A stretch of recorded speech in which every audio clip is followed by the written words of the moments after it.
and a very warm welcome to Landmark Case Analysis, which is presented to you by Lawseco. This is Ankita Parida here. Today we'll discuss Landmark Case Yusuf Abdul Aziz versus the State of Bombay. This is a landmark judgment given by the Honorable Supreme Court of India on 10th March 1954 by a five-judge bench. This case was the first instance in independent India when the concept of adultery under the Indian Penal Code was challenged before the judiciary. Now let's have a look at the brief background of this case.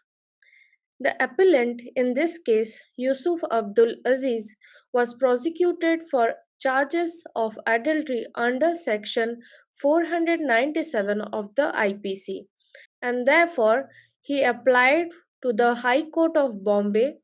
However, the High Court of Bombay decided against him.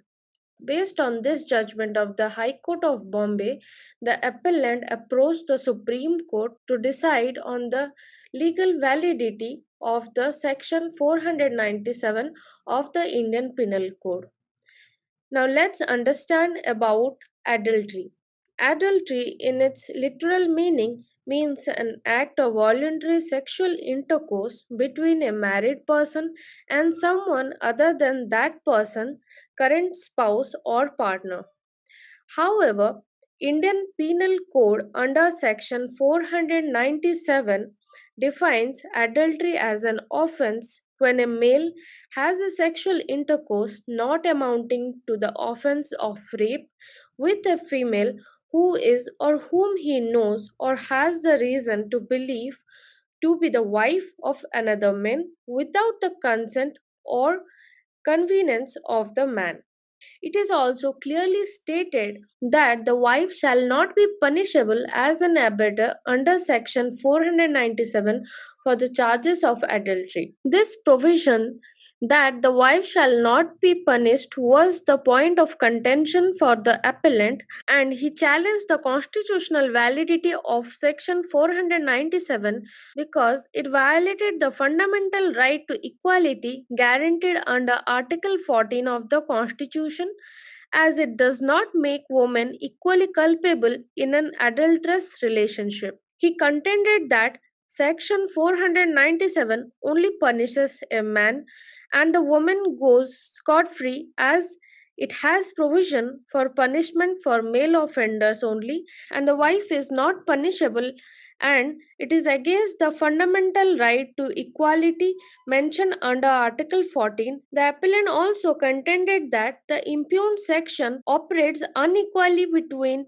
men and women, which is discriminatory based on sex of a person, which violates Article 15, subsection 1 of the Indian Constitution, which states that the state shall not discriminate against any citizen on grounds only of sex, and thus he claimed that he cannot be prosecuted under section 497. Now let's have a look at the issue of law involved in this case.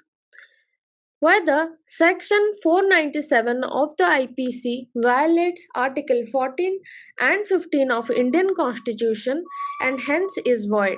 Now let's have a look at the judgment and reasoning given by the court. The Supreme Court looked into the reasoning behind the section 497 of the IPC, and it noted that this provision was enacted at the time when the position of women in this country was in a shocking state. Women were not equally treated in Indian society, and many a times they were forced into seclusion. They were forced to marry when they were children, and since they were married during their childhood, they were more prone to being lured into sexual intercourse by other men owing to their gullible state of mind. Owing to these reasons, women were not made liable for this offense, as the authors of this code did not want to weigh down the already depressed scale against women by making women punishable for committing the offense of adultery. Moreover, women were deliberately put down, and there was sufficient reason why men and women were different in every walk of life possible. Therefore, the author, not to weigh down the position of women more in the society, deliberately enacted this kind of provision so as to not punish the section of society which were generally the victims of the system. Secondly, the Supreme Court also noted that under Article 15, though it is stated that the state shall not discriminate against any citizen on grounds only of sex, however, Article 15, subclause 3 also states that nothing in this article shall prevent the state from making any special provision for women. Thus, the court considers section 497 of the IPC as a special provision for women and thus holds that it is not unconstitutional. Therefore, in this judgment, the Supreme Court upheld the judgment of the Bombay High Court and ruled against the appellant. This was all about this case. Thank you.